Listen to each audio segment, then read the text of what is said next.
সকল ধর্ম, বর্ণ ও গোত্রের লোকজনকে নিয়ে যুবদলের শান্তি সমাবেশ অনুষ্ঠিত হচ্ছে। এই খবর জানতে এখন যাচ্ছি নয়াপল্টনে। সেখানে আছেন আমাদের সহকর্মী হাসান মাহমুদ। হাসান, কর্মসূচিতে কে কে উপস্থিত হয়েছেন এবং সেখানকার পরিবেশ কেমন আমাদেরকে জানাবেন।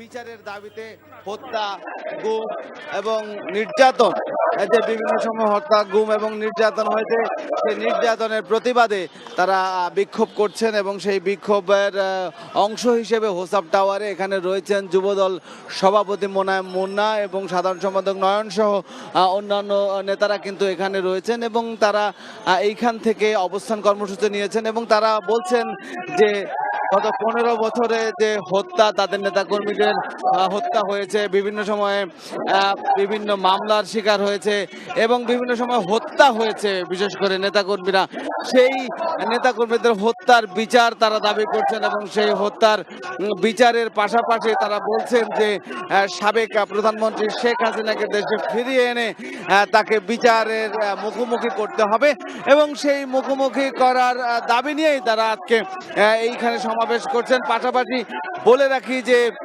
14 তারিখ আজকে সারা দেশে বিএনপি কার্যালয়ের সামনে বিএনপির একটি কর্মসূচি রয়েছে, অবস্থান কর্মসূচি। সেটা বিএনপি নয়াপল্টন কার্যালয়ে বিকেল 3টা থেকে 3:30-4টা নাগাদ সেটি অনুষ্ঠিত হবে এবং ঢাকার বাইরে বিএনপির যে কার্যালয়গুলো রয়েছে সেই কার্যালয়গুলোতে এই কর্মসূচি পালিত হবে এবং 16 তারিখে দোয়া ও মিলাদ, বিশেষ করে 16 তারিখে যারা সারা দেশে ছাত্র জনতার অভ্যুত্থানে যারা নিহত হয়েছে তাদের মাগফিরাত কামনা 16 তারিখ বিএনপির পক্ষ থেকে দোয়া কর্মসূচি কামনা করা হয়েছে।